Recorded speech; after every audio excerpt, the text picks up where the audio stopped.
Lecture number 10 class 9 biology chapter number 2 आज हमें start करना है। टॉपिक है हमारा सॉल्विंग अ बायोलॉजिकल प्रॉब्लम। इस टॉपिक में हम डिस्कस करेंगे about biological problem and their solution, ठीक है, इसके सॉल्यूशन के बारे में।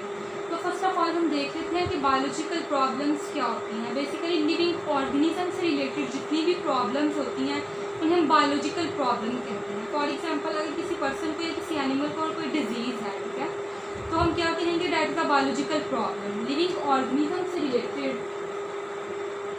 जो भी प्रॉब्लम होगी that is known as biological problem.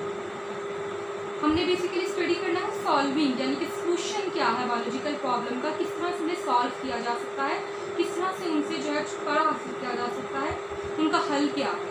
तो बायोलॉजिकल मेथड के अंदर हम डिफरेंट जो स्टेप्स हैं उनको स्टडी करते हैं बायोलॉजिकल प्रॉब्लम को सॉल्व करने के लिए कि किन स्टेप से गुजर के जो है बायोलॉजिकल प्रॉब्लम जो इशू है वो हम सॉल्व कर सकते हैं। तो that is known as biological method. ऐसा मेथड जो कि बायोलॉजिकल प्रॉब्लम को सॉल्व करने के लिए यूज़ किया जाए that is known as biological method. ऐसा मेथड जो बायोलॉजिकल प्रॉब्लम यानी वो प्रॉब्लम्स जो लिविंग ऑर्गेनिज्म से रिलेटेड हैं उनको सॉल्व करने के लिए इस्तेमाल किया जाए, इसे हम बायोलॉजिकल मेथड का नाम दें। अब इस मेथड के अंदर डिफरेंट स्टेप्स हैं। मेथड कहते हैं प्रोसेस को, ठीक है। तो सीक्वेंस के साथ हम उन मेथड के step one by one discuss करते हैं। सबसे पहले है हमारे पास recognisation of biological problem.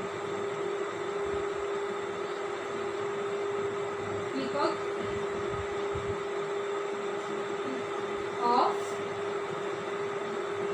Biological problem.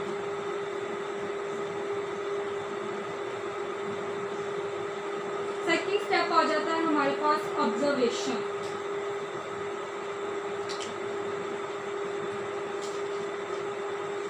Observation number 3 पे आ जाता है हमारे पास formulation of hypothesis. Formulation of hypothesis. Number 4 पे आता है डिडक्शन।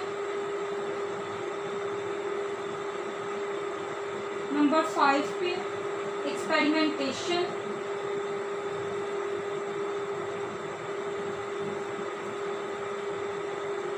नंबर 6 पे समराइजेशन ऑफ रिजल्ट्स।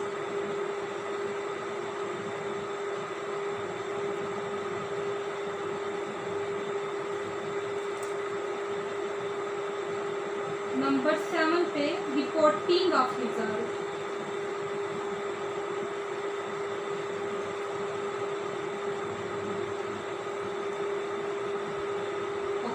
ये हमारे पास कुछ स्टेप्स हैं जो कि बायोलॉजिकल मेथड के अंदर हम यूज़ करते हैं to solve a biological problem.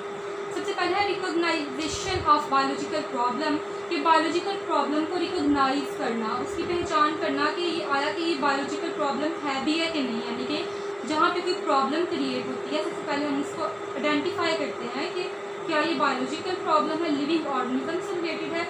उसके बाद ऑब्जर्वेशन। ऑब्जर्वेशन कहते हैं ऑब्जर्व करना, मुशाहिदा करना।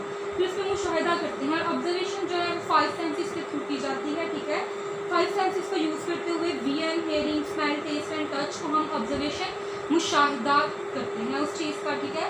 ऑब्जर्वेशन के बाद नेक्स्ट हम हाइपोथेसिस देते हैं, यानी कि उस ऑब्जर्वेशन की टेंटेटिव एक्सप्लेनेशन देते हैं, उसको आसानी के साथ क्या है बयान करते हैं एक स्टेटमेंट के अंदर। उसके बाद डिडक्शन, उस स्टेटमेंट जो हाइपोथेसिस में हमने टेंटेटिव एक्सप्लेनेशन दी होती है उसकी डिडक्शन करते हैं, मीन्स कि उसको बाकी जो है बायोलॉजिकल प्रॉब्लम उसके साथ रिलेट करते हैं या उसका कंपैरिजन करते हैं विद अदर लिविंग ऑर्गेनिजम्स के जो स्टेटमेंट हमने दी है उसको ही दूसरी स्टेटमेंट के साथ कंपेयर करते हैं, ठीक है। उसके बाद उसकी हम डीप एक्सप्लेनेशन के बाद उस पर एक्सपेरिमेंट करते हैं, उसका मुशाहिदा करते हैं। मुशाहिदा ऑब्जर्वेशन हमने किया था, जिसको हमने एक्सपेरिमेंट करना है इसको प्रूव करने के लिए, ठीक है। कि जो हमने डिडक्शन में जो बात कही, जो explanation the about a problem, क्या वो एक्सपेरिमेंट के थ्रू राइट है या रॉन्ग। अगर वो राइट होती है तो फिर वो क्या लॉ या हमारे पास कानून बन जाता है, ठीक है। तो एक्सपेरिमेंट के बाद अगर वो जो हाइपोथेसिस में हमने एक्सप्लेनेशन डिडक्शन में एक्सप्लेनेशन दी है अगर वो ट्रू है, एक्सपेरिमेंट करने के बाद हमने अगेन एंड अगेन एक्सपेरिमेंट किया, उस पर तजर्बा किया, वो गलत साबित नहीं होगी, उसको हम रिजेक्ट नहीं कर सकते। फिर हम उस पर उसको ट्रू कंसिडर करके उसकी समरी तैयार करते हैं, ठीक है, रिजल्ट के लिए। उसके बाद हम रिपोर्ट बनाते हैं कि जो हमारे पास रिजल्ट आया है।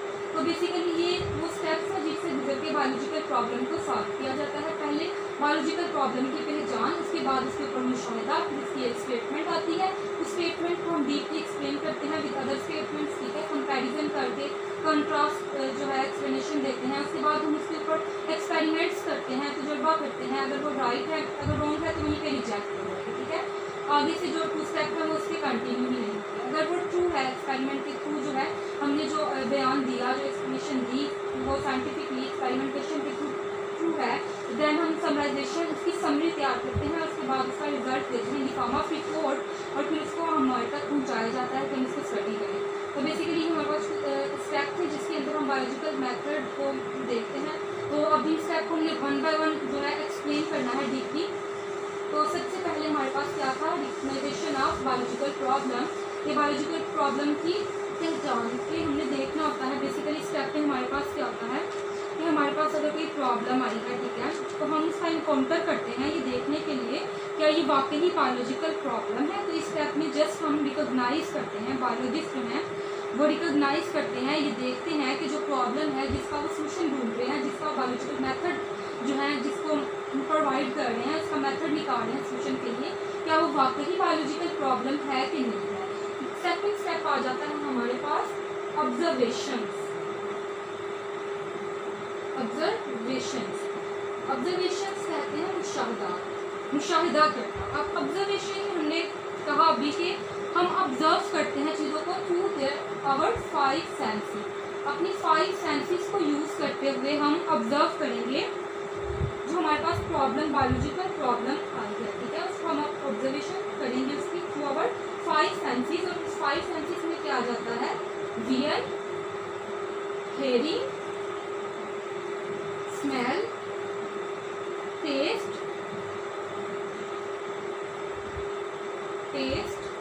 Touch. These are 5 senses through which we observe things. तो इनके थ्रू हम क्या करते हैं, किसी भी प्रॉब्लम को ऑब्जर्व करते हैं, उसकी ऑब्जर्वेशन करते हैं। अब ऑब्जर्वेशन की 2 टाइप्स होती हैं। There are 2 types of observation.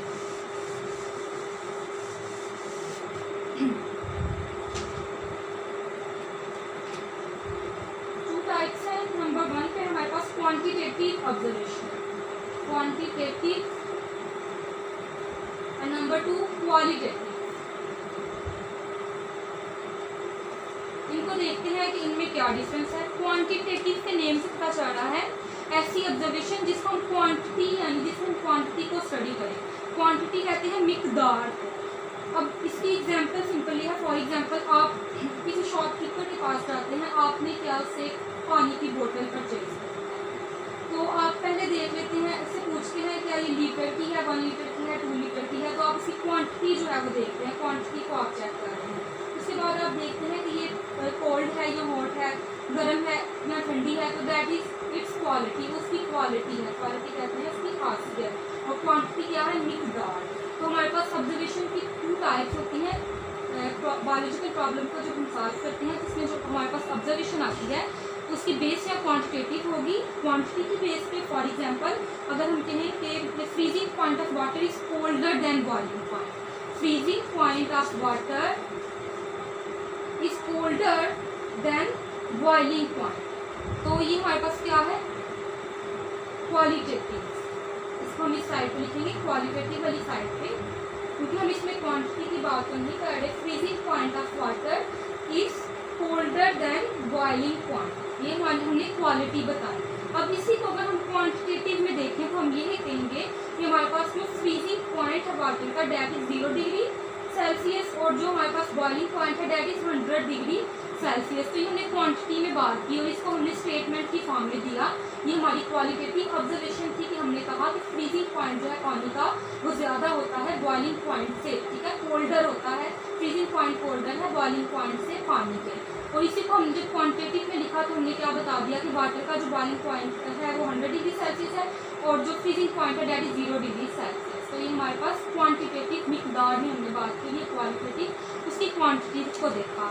इस तरह सेकेंड एग्जाम्पल में हम किस तरह से कोट कर सकते हैं, क्वांटिटेटिव अगर बात करें तो हम कहेंगे 1 लीटर जो पानी है वो हैवी होता है, 1 लीटर वाटर जो है वो हैवी होगा हाफ लीटर से, ठीक है, 1/2 हाफ लीटर से हैवी होगा। तो इसी तरह अगर हम इसको स्टेटमेंट की फॉर्म में लिख दें कि हमारे पास जो half litre water is greater और हैवियर देन 1 लीटर, तो ये हमारे पास क्या होगी, क्वांटिटेटिव एक्सप्लेनेशन या ऑब्जर्वेशन होगी। हमने इसको क्वांटिटेटिवली स्टडी किया, तो हमारे पास जो क्वांटिटेटिव ऑब्जर्वेशन होती है वो मोर एक्यूरेट होती है, बिकॉज वो नंबर्स में डाटा दे रही होती है, मोर डीपली एक्सप्लेन करती है। जो क्वालिटेटिव होती है वो स्टेटमेंट की फॉर्म में देती है। तो इस तरह से हम ऑब्जर्वेशन करते हैं, मुशाहिदा करते हैं चीज़ों का थ्रू क्वांटिटेटिव ऑब्जर्वेशन और बाय क्वालिटेटिव ऑब्जर्वेशन। ऑब्जर्वेशन के बाद जो थर्ड स्टेप आ जाता है हमारे पास, that is formulation of hypothesis. Formulation of hypothesis,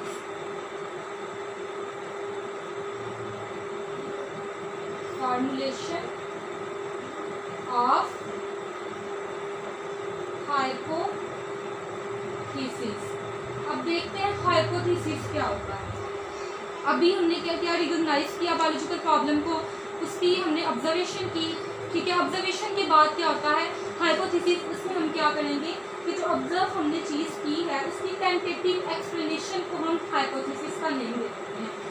hypothesis को आप डिफाइन करेंगे, the tentative explanation of observation, the tentative explanation of observation. अब इट मे बी रॉन्ग और राइट, अब ये गलत भी हो सकती है और सही भी हो सकती है। टेंटेटिव कहते हैं तजुर्बाती तौर पे, यानी कि सिंपल एक्सप्लेनेशन आप देते हैं, आप आफ्टर ऑब्जर्वेशन, चीज़ों को ऑब्जर्व करने के बाद आप एक सिंपल वे में इसको एक्सप्लेन कर देते हैं, that is known as hypothesis. अब ये सही भी हो सकता है और ये गलत भी हो सकता है, ठीक है, दोनों में से कुछ भी हो सकता है इसके साथ, इट मे बी राइट और मे बी रॉन्ग। अब हम क्या करते हैं हाइपोथेसिस को, क्या अगर हम देखें कि एक अच्छी जो हाइपोथेसिस है उसकी क्या कैरेक्टरिस्टिक्स होंगी, ठीक है, उसमें कौन कौन सी खसूसियात होंगी। जनरल स्टेटमेंट होगी, ठीक है, हेडिंग में आप लिखेंगे डेफिनेशन होप्सो कि आपको क्लियर हो गई हाइपोथेसिस की, the tentative explanation of observation. Observation की सिंपल जो एक्सप्लेनेशन होती है that is known as hypothesis. अब इसकी क्वांटिटीज देखते हैं, सॉरी कैरेक्टरिस्टिक्स देखते हैं hypothesis, characteristics of hypothesis. Hypothesis की कैरेक्टरिस्टिक्स क्या हैं। नंबर 1 पे आ जाता है, it should be a general statement. ये एक जनरल स्टेटमेंट होती है आपके पास। नंबर 2 टेंटेटिव आइडिया होता है। टेंटेटिव आइडिया सिंपल एक आइडिया होता है बहुत, क्योंकि आपने इसको ऑब्जर्व किया और आपने एक एक्सप्लेनेशन दे दी। सिंपल आप किसी भी चीज़ को बायोलॉजिकल प्रॉब्लम को ऑब्जर्व करने के बाद सिंपली जो है अपनी जो है आइडिया देते हैं, that is known as hypothesis. और सिंपल ही एक आइडिया होता है, टेंटेटिव आइडिया होता है, जो कि गलत भी हो सकता है, सही भी हो सकता है। नेक्स्ट आ जाता है नंबर 3 पे, should be agree with available observation, ठीक है, जो आप एक्सप्लेनेशन दें, हाइपोथेसिस जो दें, जो आपने चीज़ एक्सप्लेन की है वो ऑब्जर्वेशन के अकॉर्डिंग ही होनी चाहिए। Should agree with available observation, should agree with available observation. जो ऑब्जर्वेशन आपको अवेलेबल है उसके अकॉर्डिंग ही होनी चाहिए, उससे एग्री करना चाहिए। It should be kept as simple as possible, जितना सिंपल हो सके इसको उतना सिंपल रखना चाहिए, ताकि नेक्स्ट जो फर्दर स्टेप है बायोलॉजिकल मेथड के वो इजीली कंटिन्यू हो सके। सो ये कुछ प्रॉपर्टीज थी एक गुड हाइपोथेसिस की।